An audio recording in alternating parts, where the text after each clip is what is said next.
Rydo, and we are back with another live stream of Hearthstone. Today is Wednesday, October 25th. We are into the Halloween event, and I've got a couple of Whispers of the Old Gods packs to start off with because of that. Because it's Wednesday, I could try to get all the daily quests done, and that'll be fine. Then there will be just 2 daily quests done for Friday, which will be fine. Or I could leave 1 and then there would be 3 on Friday. Ideally, the goal is to make Friday be the shortest streaming day, because that's when people seem to be the least likely available.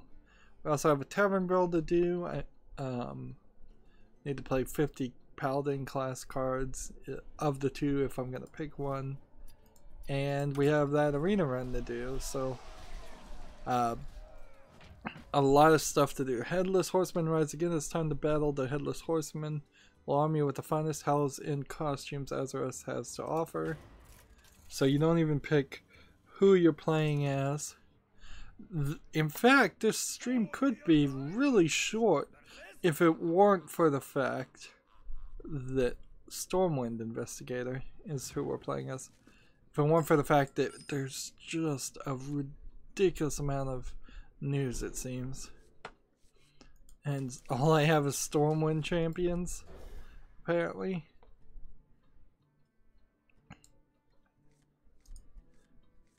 Well, unless I start at the 7th turn or 6th turn, this is gonna not work.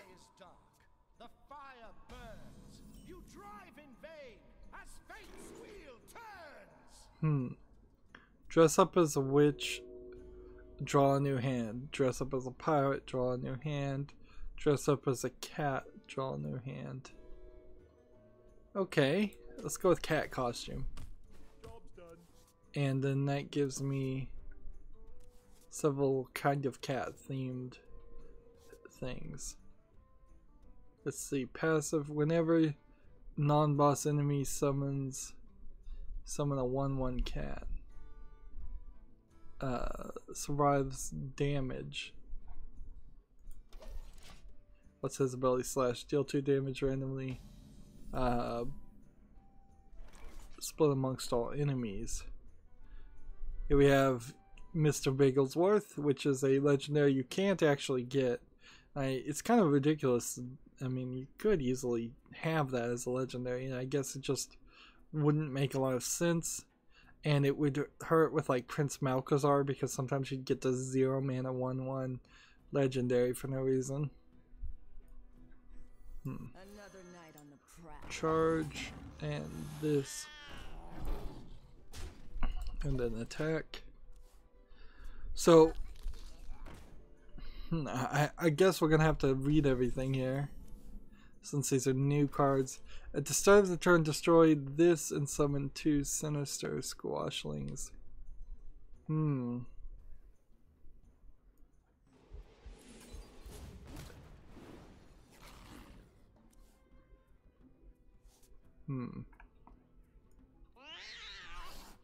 Let's go ahead and kill this just to get rid of it.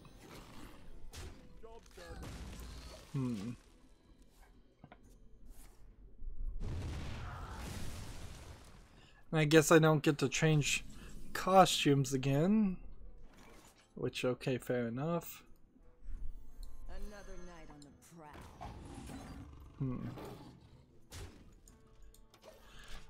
prowl. So first bit of news we have is Robert Guillaume, Guillaume, who played Eli Vance in Half-Life 2, which was one of the doctors, has died at the age of 89. We've really gotten to that point where a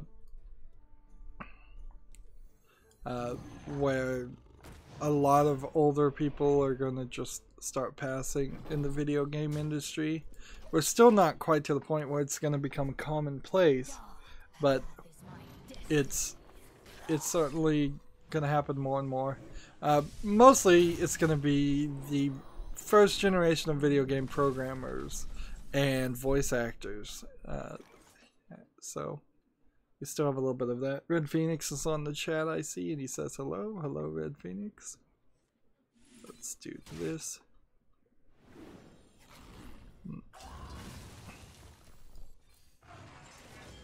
And I don't think I want to play. Let's see. This summons a new cat, so.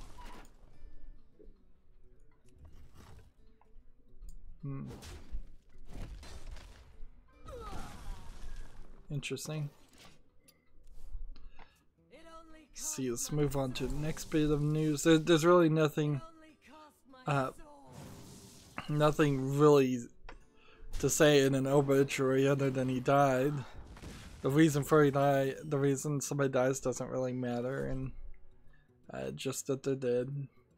See, this is the Maniac Soulcaster. Choose a friendly minion, shuffle a copy into your deck.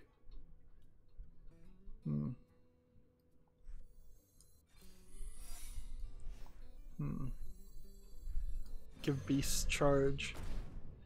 Here's what we can do now. This will work perfectly fine.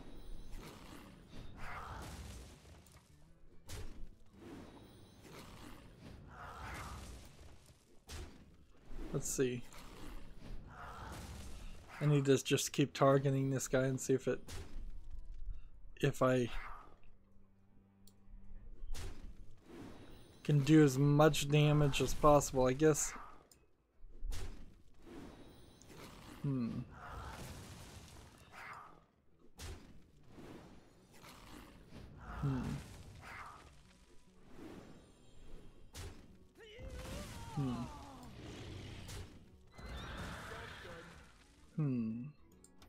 Probably shouldn't have killed the guy that was giving me my character's charge. And see, because we're playing against an AI in this Tavern Brawl, we're gonna probably win. Like, it's always rather ridiculous how easy it gets when they don't have to build around the idea of you playing against somebody else in that 50% win ratio.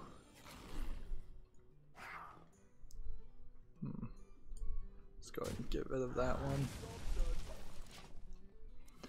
Let's see, the board game company Fantasy Flight Games has opened a video game studio. Let's see.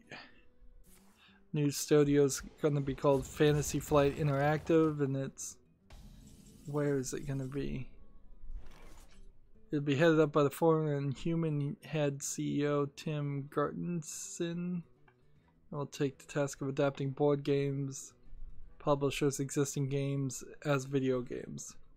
Not a terrible thought, but we have seen it done pretty poorly in the past, where games have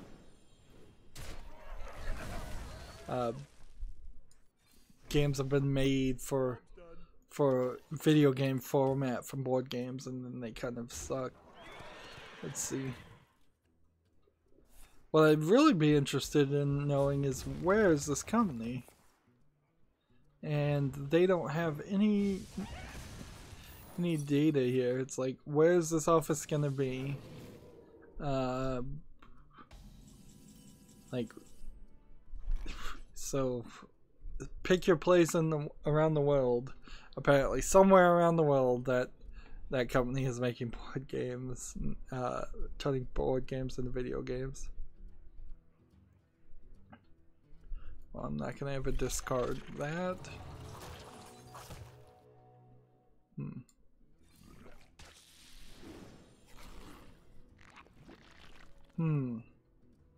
Do I have enough to survive here?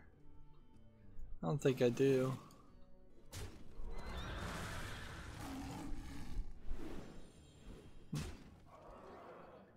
Oh no, I've lost.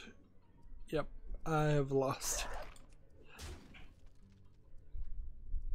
Like, well, good move. Great move here. Can't even beat the AI. No, no ads. I don't want to close this. Let's see. No, no, no, no, no, no, no ads. Click here to skip the ad. Skip the ad. There we go. What?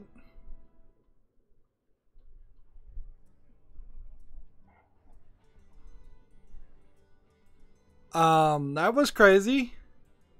It just gave me the pack for not even winning. I guess we need to try that again, but man, have they changed the rules of Tavern Brawls for this instance, or are they changing it from now on? Just you have to play. There's a game coming up for Switch called Blossom Tales of the Sleeping King. It looks like a top-down Game Boy Zelda game. Let's watch the actual trailer.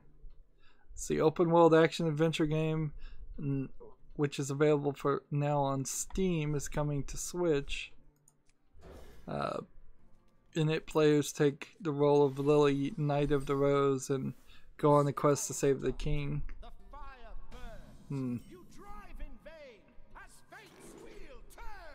So let's do it this time as the witch. Seems like you only get 3 options anyways. Yeah, this game looks exactly like a Zelda game, and I am glad to hear it's on Steam because I want Zelda games on Steam. So that's going on my wish list, which I've been having a lot of issues with my wish list lately because I just want so many of the new games. Like, I know I've got a lot of old games. I know I can't really afford the new games, but particularly since we've hit that Christmas season where the good games are coming out, I definitely get that feeling. Let's see. Let's see if this article here can...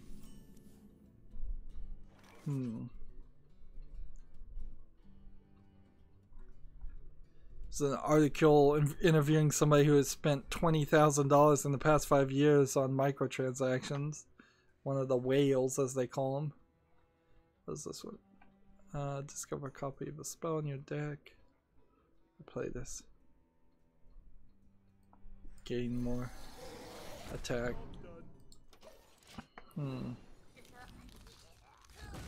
Yeah, honestly, I don't know what you really are going to get from that article, and I'd have to read it, and it would take too long. So maybe I'll go back and read it later, but yeah, there's foolish people who can be turned into... So these are the sinister squashlings. They're just 2/2 creatures. They can be manipulated in a way to spend way more money than they should. What's this passive ability?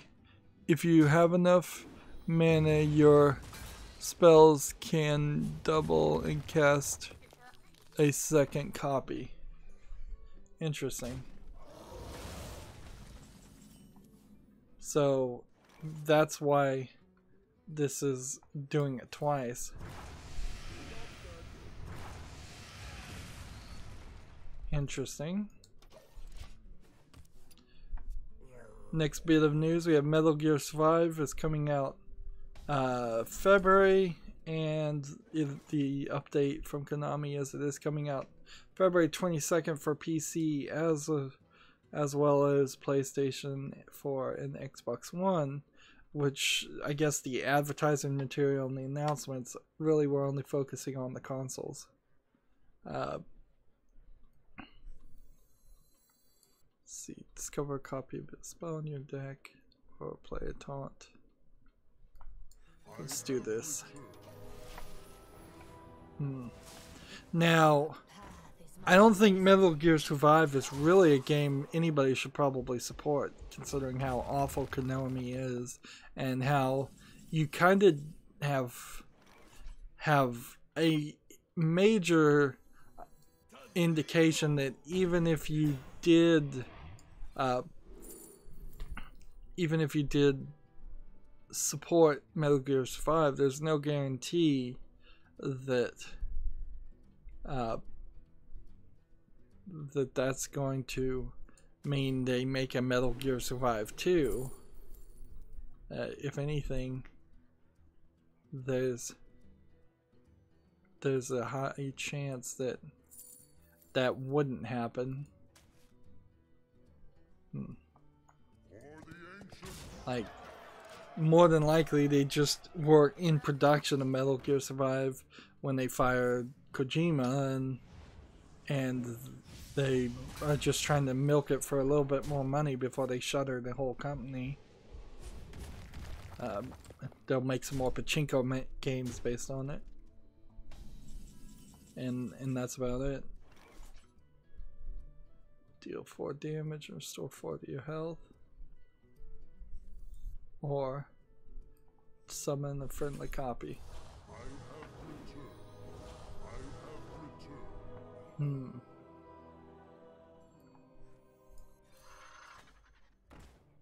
So, is there any way to survive this?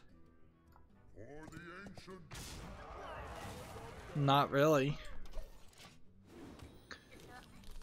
This is funny. This is rather funny. Like, I'm on the verge. Man, seriously.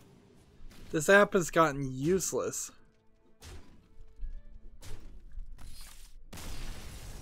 Hearth Arena has gotten useless, and like, I'm gonna have to use it in very limited experience. So let's just to get Hearth Arena out of the picture, let's do our arena run.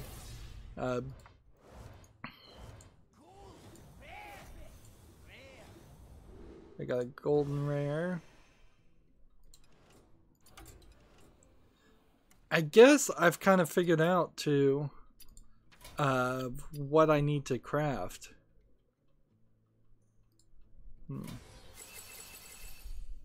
Like, now that I have 1600 dust, I think I am ready to summon Reno. Unless I already have Reno, and then I have no clue what to craft.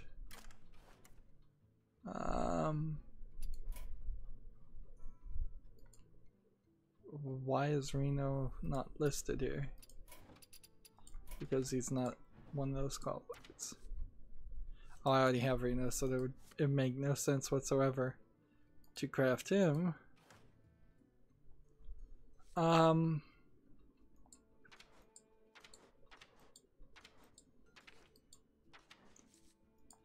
Probably wouldn't be a terrible idea to create another one of these.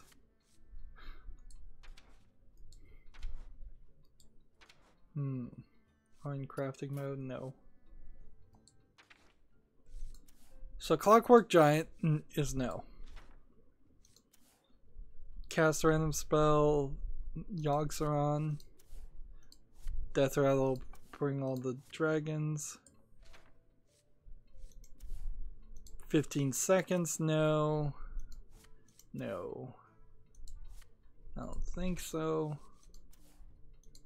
All targets chosen randomly. It has a little bit of an appeal.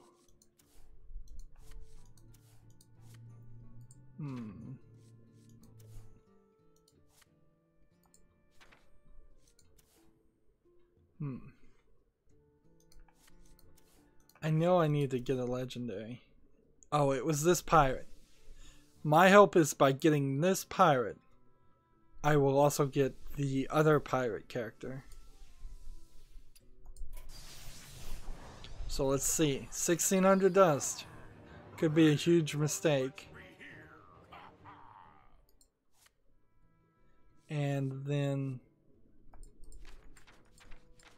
my hope was that the reward character would be triggered. I guess I could just type in pirate. That would probably help. and it would give me this. Because that's how you used to get Patches the Pirate, was with the 1 mana thing. But I guess I also don't have this character as a pirate. So I have another 1600 dust to make. And well, hope that was the right choice, but really no guaranteeing. That could have been a really dumb choice, but it's one more legendary. One more legendary I don't have to worry about. Free entry to arena. This is the... Let's see. What do we need to play for our daily quests? Paladin. That sounds good to me. We don't have Paladin. So... Don't want to play as the Warlock, certainly. So... Like... Shaman, I guess. And then we could make a Shaman Warlock and draw more cards. Or we could make a Shaman Warrior or Shaman Paladin. Let's go with Shaman Paladin. Alright.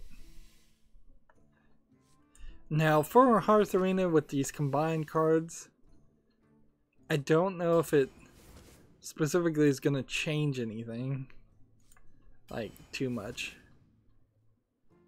And I'm not really certain that Hearth Arena is worth it. But the one time I couldn't log in the Hearth Arena, which I don't know why it didn't let me log in on the Asian account. Like, it worked perfectly fine. Wow, these cards are awful. Like, just a really bad choice.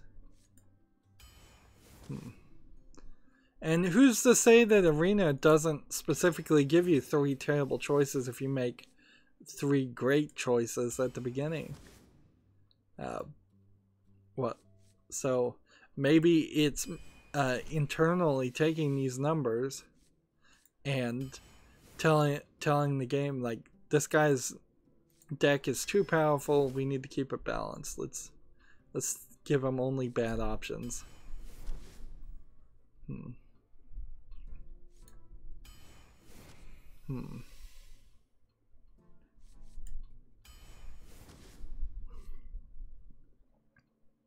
Haven't gotten very far with the news so far. Not really surprised. My hard drive is so full of Hearthstone stuff. I'm probably going to take a couple of extra days of not recording anything just to break up and upload old Hearthstone videos. Like, I just wasted 30 minutes trying to record something and my hard drive was full, my SSD was full. 1. So this is what is worth 1. According to Hearth Arena.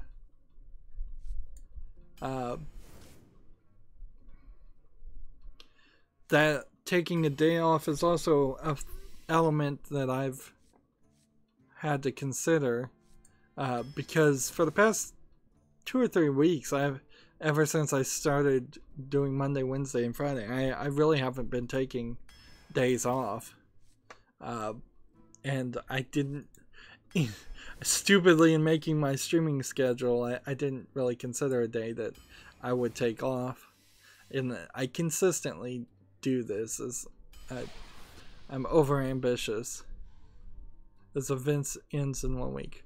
Also, my alternate account has got this free arena run. I'm gonna just wait till the event ends and see if I still have that free arena run on my alternate account, which really doesn't change anything, but it will allow me to report back if you lose it after the fact.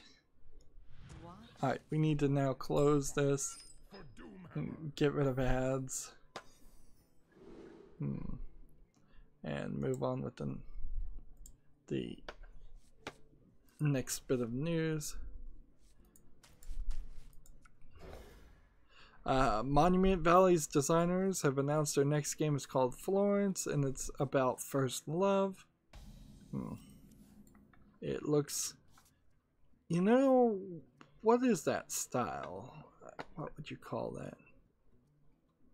Should I play this? Might as well. It looks like a simple sketch that you might see as some of the comics, like comic strip comics style, simple sketch, not really inked, drawn more directly with pencil and pen. Do we have any date or anything? It'll be available on iOS in 2018. Okay, so we'll see if that ever comes to PC and if it's worth playing. Next bit of news: investors have put $25 million into the esports team Cloud9. So, round of funding to help cover franchise fees and possibly establish a dedicated training facility for its players down the road.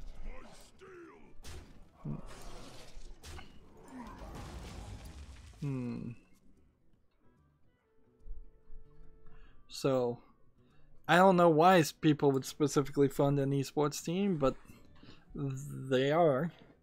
I guess the advertisers think they're gonna get their money back through advertising that way. Lego Worlds, the PC game that was supposed to be this open sandbox thing and then just kind of got turned into an average Lego game, is doing monster packs for Halloween, which is kind of weird considering WB has wound down all Lego Dimensions. But then Lego Dimensions also has put out some advertisements for Halloween too, so like they're gonna keep pushing both of them. I don't know if this is really news or just advertisement for a game that's already out, but the City of Brass has launched its first major updates with new traps, enemies, and relics. The first major update brings it to version 0.2. So a 0.2 update is not a major update by definition. That's not how the numbering system works. That is a minor update, and it shows more really about how unfinished the game is instead of saying that. So they've announced the first little update to this game that's version 0.2. That being said, it looks rather good for version 0.2. There were almost certainly internal version numbers that were abandoned, but it's early access. There's a game that's called a British domestic horror game called Bon Bon that's on Steam today. Let's watch the trailer and see what it's all about. It seems like you're in a house, maybe as a kid, and let's see, there's a picture of a pinwheel and a backyard.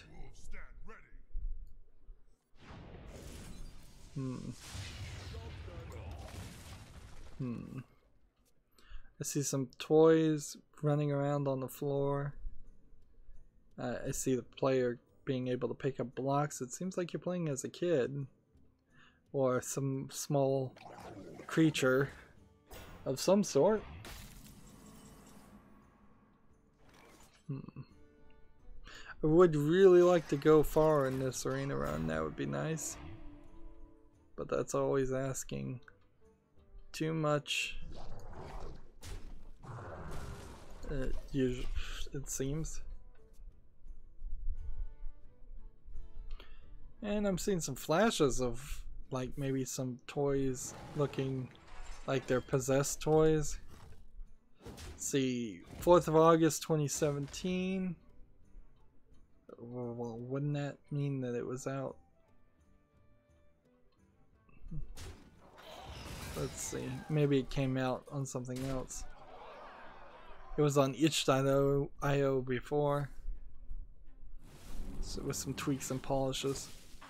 So again, I will look at it, but in this instance, I bet this game won't really catch my attention. Let's see. Do this. And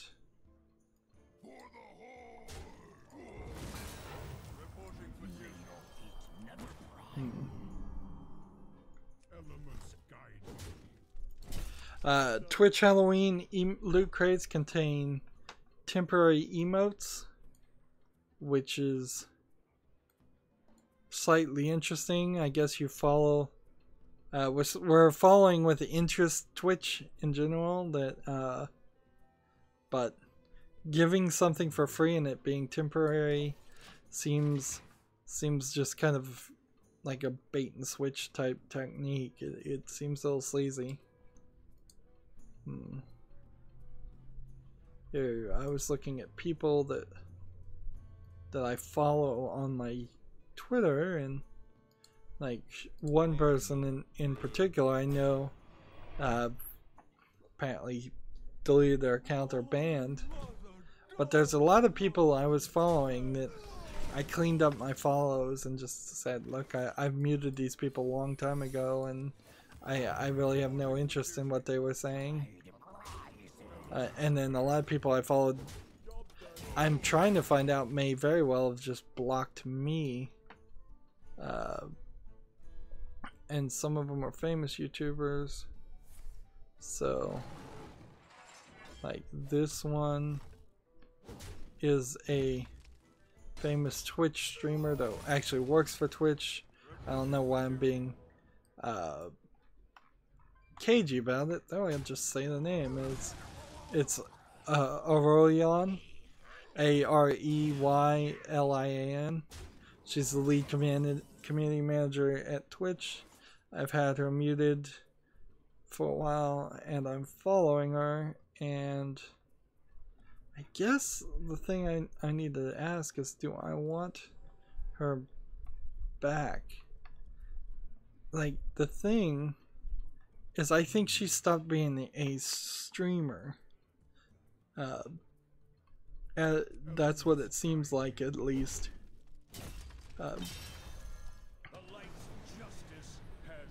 And I never really watched her videos in the first place, and she definitely stopped streaming on YouTube.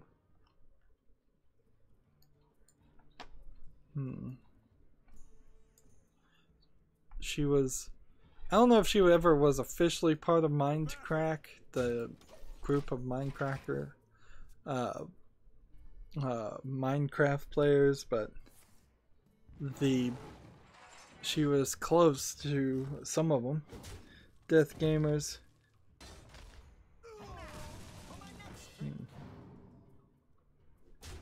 There you go. We got a person that is not following the rules.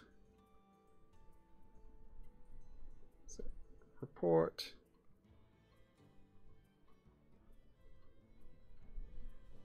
Spam. Report. Yeah. At a certain point, I'm going to end up reporting so many people for spam or other things, then I feel like the way I'm going to improve my channel is my channel's views is just getting tons of other people banned from YouTube completely.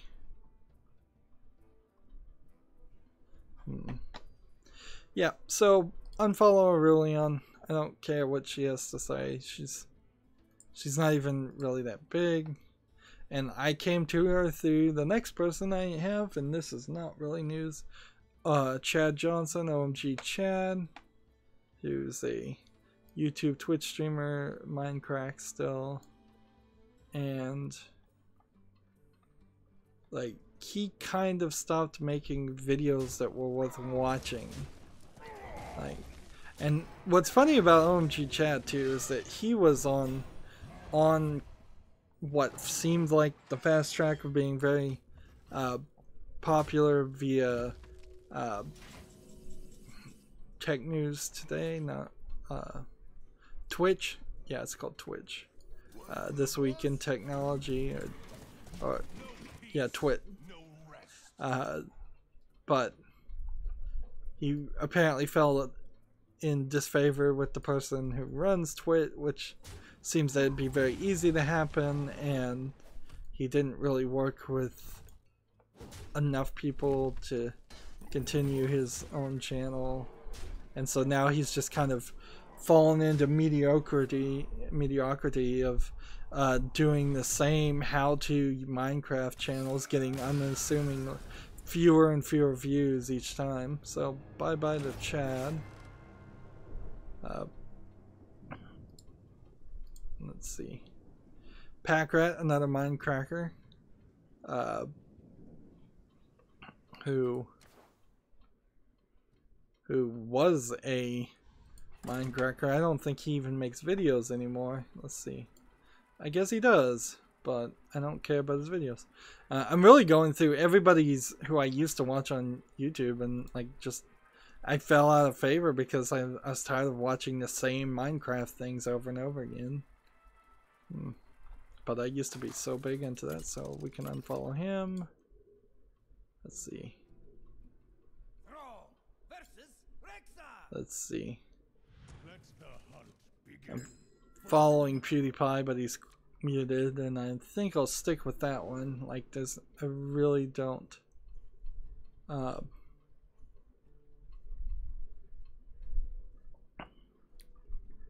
Really don't want to see his tweets.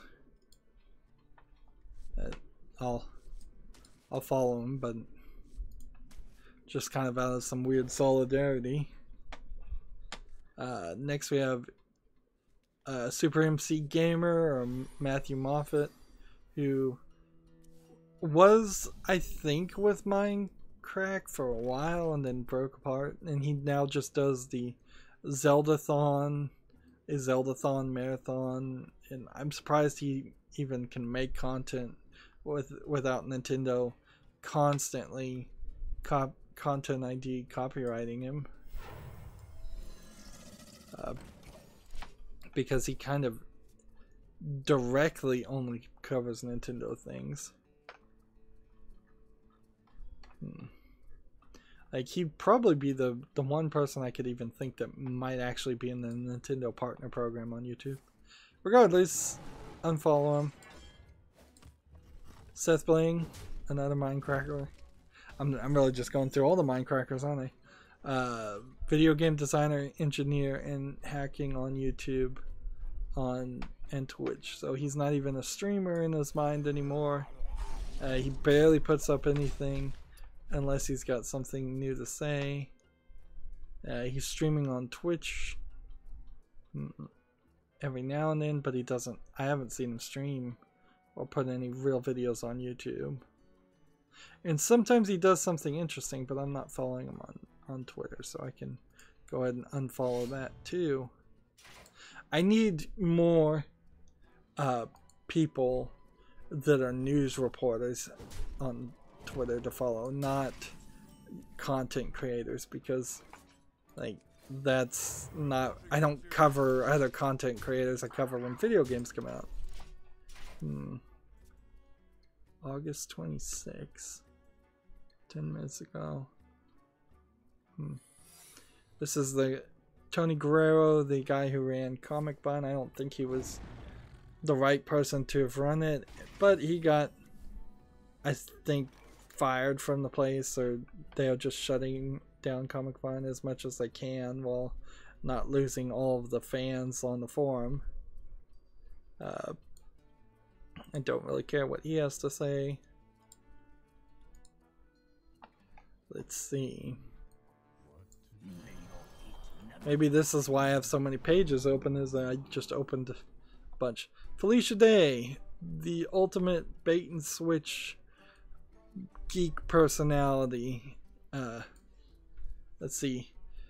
Actress, new media geek, author, gamer, misanthrope. I like to keep my tweets real and not waste people's time. So she via a not really made public production company started Geek and Sundry, and she's not even really doing anything with Geek and Sundry. So at the beginning she pretended like it was her company with her and Will Wheaton's company, and in reality it kind of wasn't either one of them. It was the production company, which maybe they're producers on the production company, but whatever. And it was like this small independent YouTube channel that was going to be the new sci-fi channel, except for this time it was on YouTube. And then Geek and Sundry kind of canceled a lot of things that were good and just keeps trying to push things that are bad, and like I don't watch any of it now. Like I had hope. Same is true for Nerdist too, and I think it's the Nerdist production company that actually owns Geek and Sundry. It's an attempt to say, hey, I'm part of geek culture, when they really aren't, and they're just trying to profit off of it.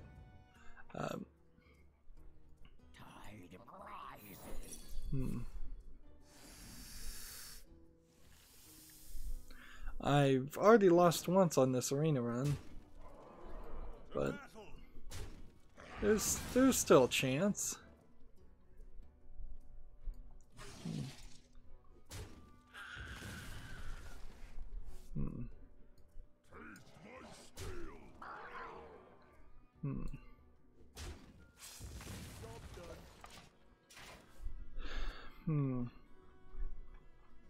So yes, unfollow Felicia Day.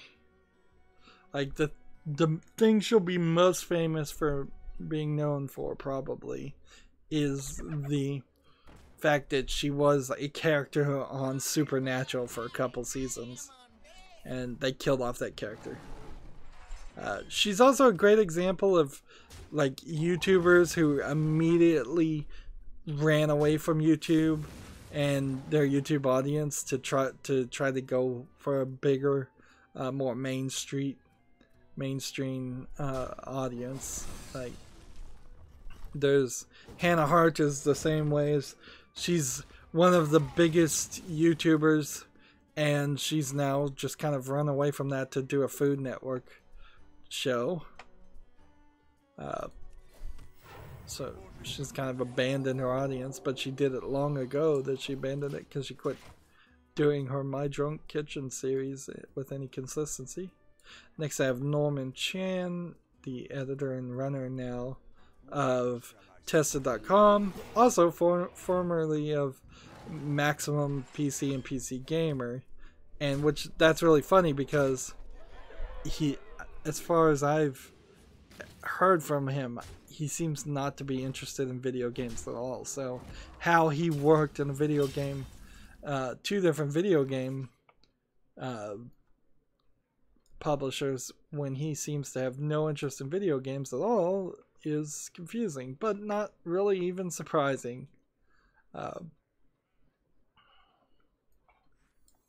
Speak your peace.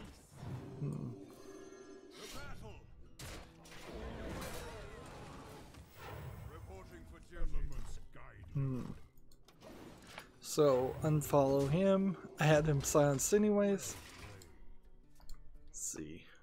Will Smith, the runner of the Foo Show and the previous former runner of Tested.com. And he also does some Adult Swim live streams that they animate live or something.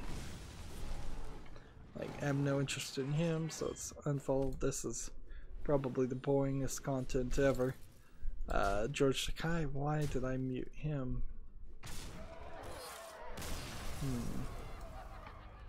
Oh, I can tell why I muted George Takei. He's too political. And so we'll unfollow him.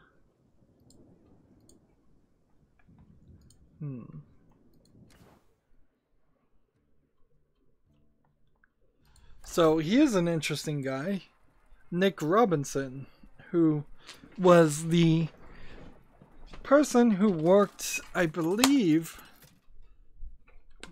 which publication was it? I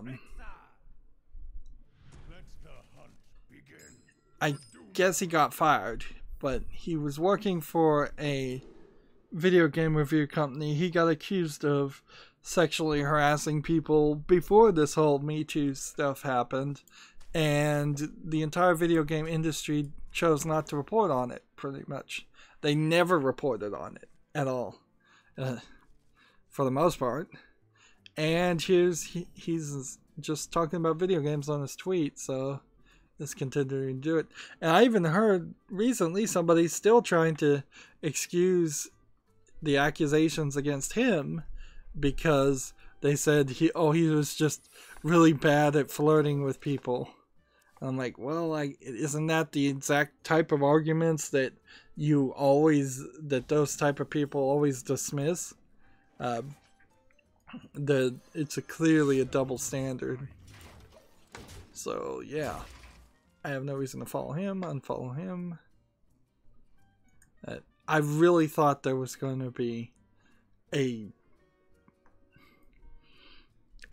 reports were eventually going to come out.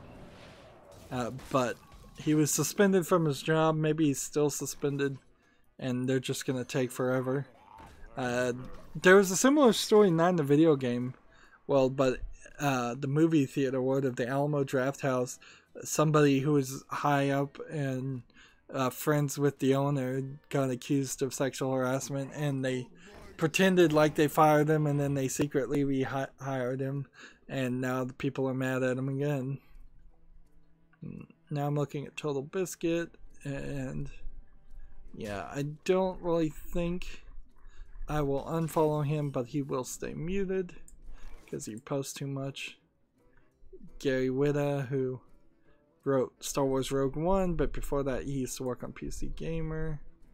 I think he probably posts too many political things too, or just too many random things, so I'll unfollow him.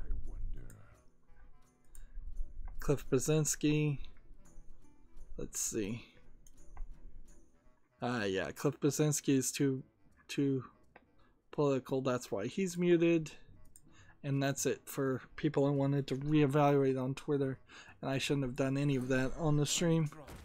But I guess that gives people some insight on how I try to organize my Twitter stream.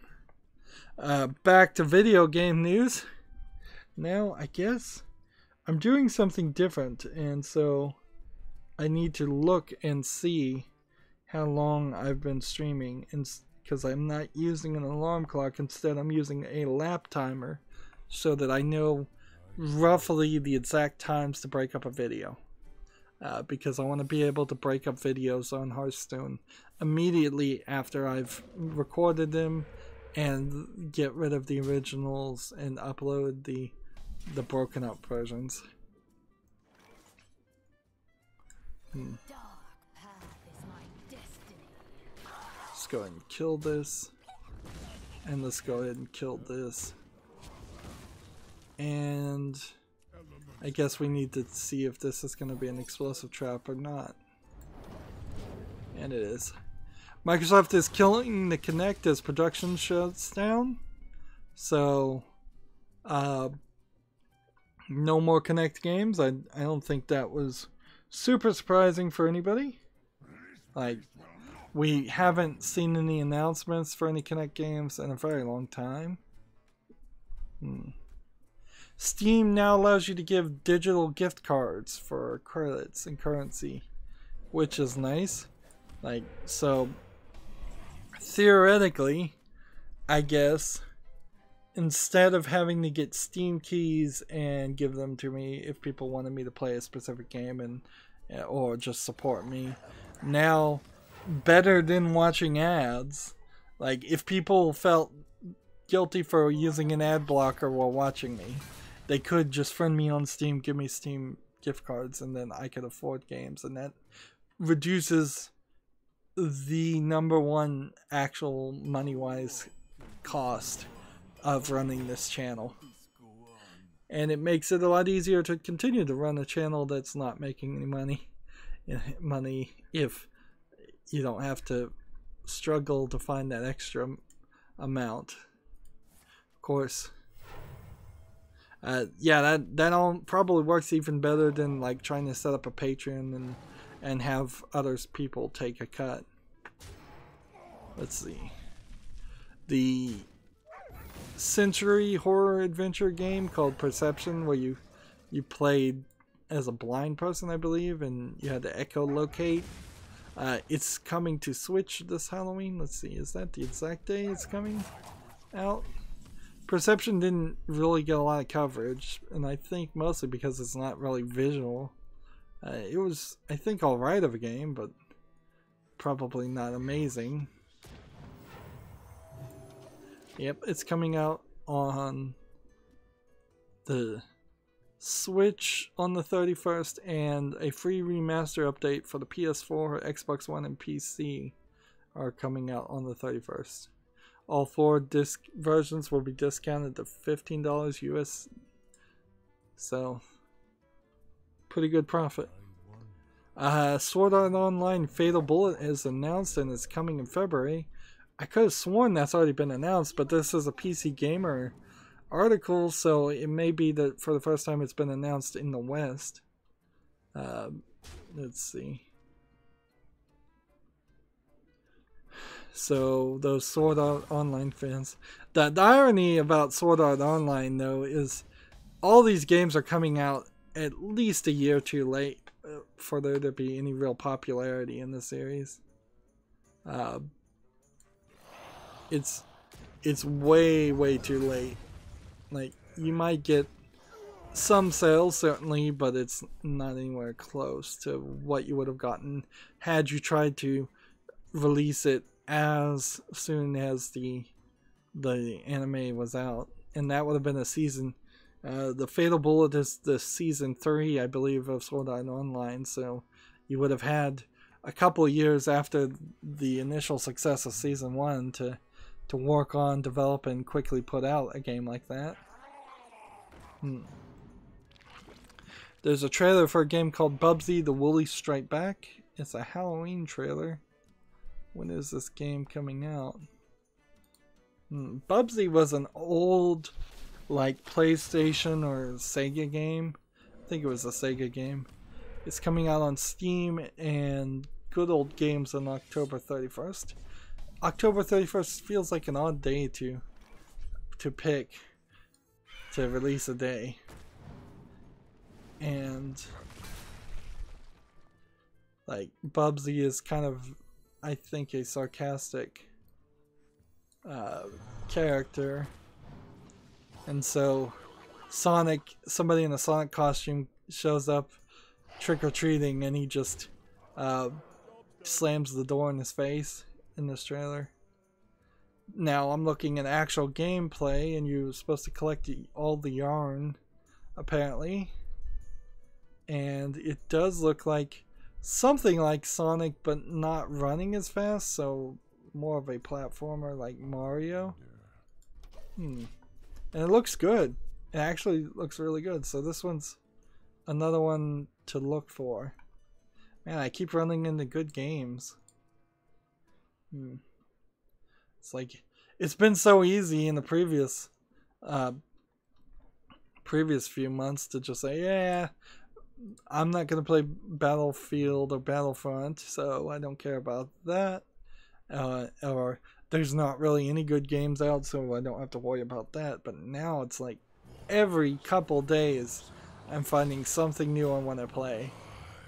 And meanwhile, as I'm playing my old games and pre-recording it, a lot of those games I'm just going through for 30 minutes and going, yeah, not worth playing.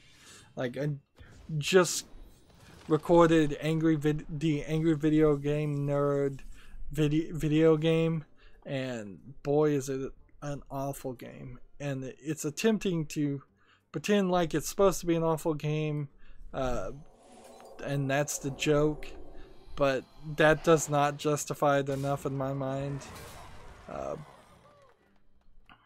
Whenever this successfully attacks and kills a minion, summon 2 Murlocs from your deck. Let's see if this actually works. Maybe. I had 1 Murloc to summon. Max the Curse of Brotherhood for the PlayStation 4 launches November 10th. Interesting. I thought that had already come out.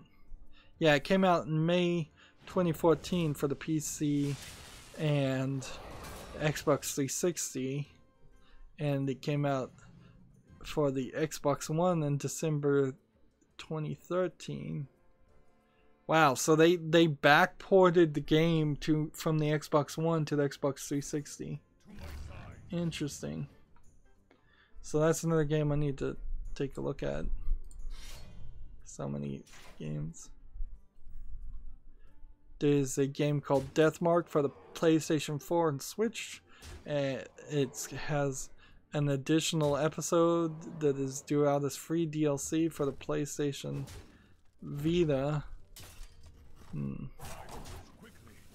Let's see. What is this?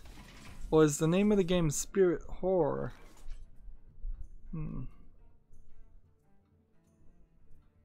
No, the name of the game is Deathmark. But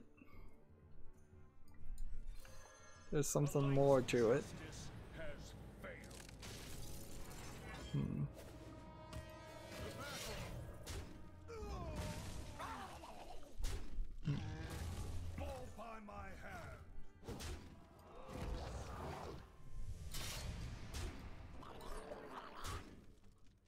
There you go.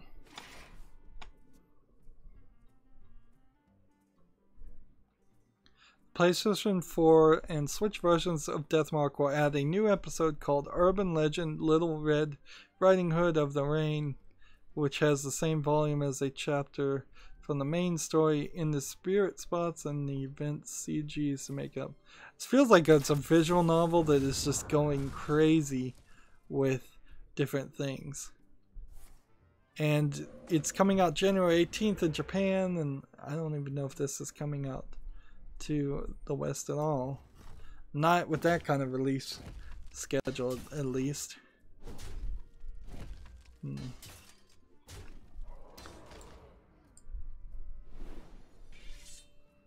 Let's see, there's a trailer out for World End Syndrome.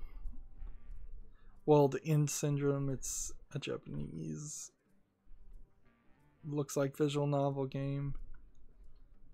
It will launch on the PlayStation 4, Switch, and Vita in Japan in 2018. The frozen throne calls. Let's see, can I do this?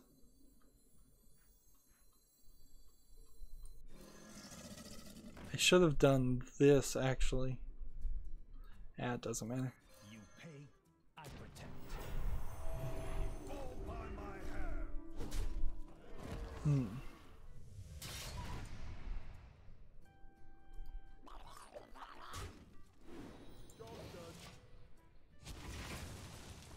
Let's see. Is there anything? The game is set, World End Syndrome is set in the seaside town. The protagonist moves around after an unexpected turn of events, and he meets lovely herons and has an unforgettable summer. Yep, that sounds like a romance visual novel to me. Let's see, we already talked about Sword Art Online Fatal Bullet. Assault Android Cactus for the Xbox One launches November 7th. Let's see, it's an arcade style twin stick shooter. You don't get a lot of those for PC, Mac, and Linux on September 2015. So it's already out for a couple of years in the PlayStation 4 in March 2016. So everybody except for the Xbox has been playing it for a while.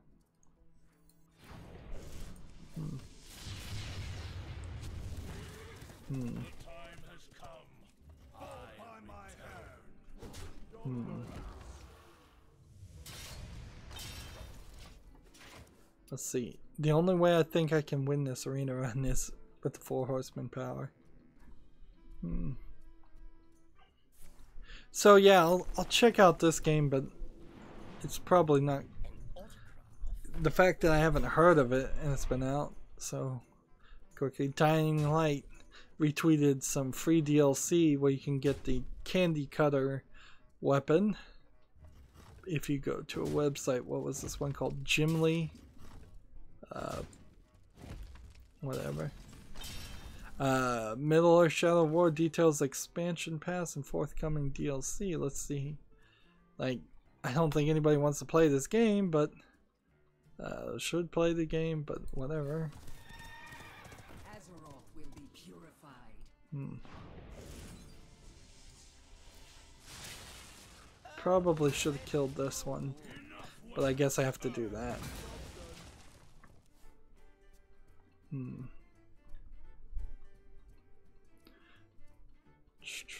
Let's see. The cold don't bother me, man.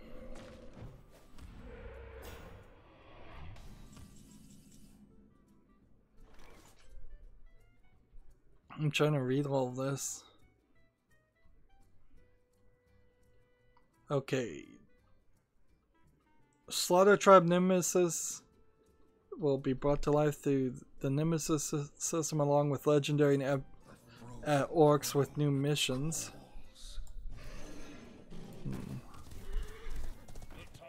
So, the Outlaw Tribe Nemesis DLC does the same for the most rebellious warriors of the Orc Society. So it seems like some of this DLC is just gonna be... Oh, I should have killed that. Just more orcs. Blade of Gadriel's story expansion. There's an actual story. Go toe-to-toe with Nazgul. The Desolation of Mordor story expansion. So it seems like the first 2 expansions are just going to give you more orcs, and then you'll get story expansions way at the end. Let's see. Let's watch this trailer and see if this is what talking about. I guess it is worth talking about because I haven't mentioned this game at least. It's called Occultic 9. And what is it? It's coming out for the PlayStation 4, PSV, and Xbox One November 9th in Japan. It seems like it's a magic style Japanese game with some romance boob physics. Alright, so I got 25 gold for that. That was a total loss if I had paid for it, but I guess since it was a free entry, we did what we needed to do.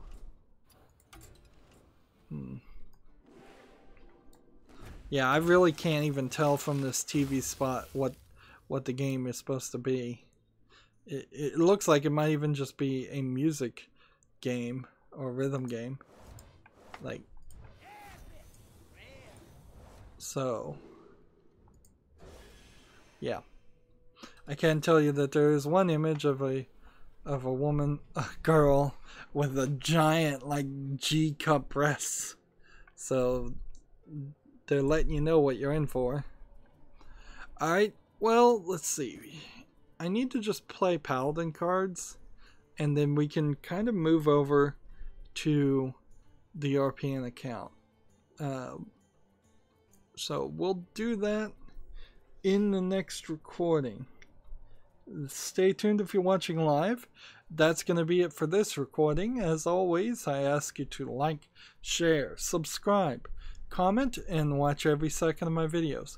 If you want to friend or follow me on basically any social media sites, there's a whole bunch of links down below. Thank you for watching. Have a good evening.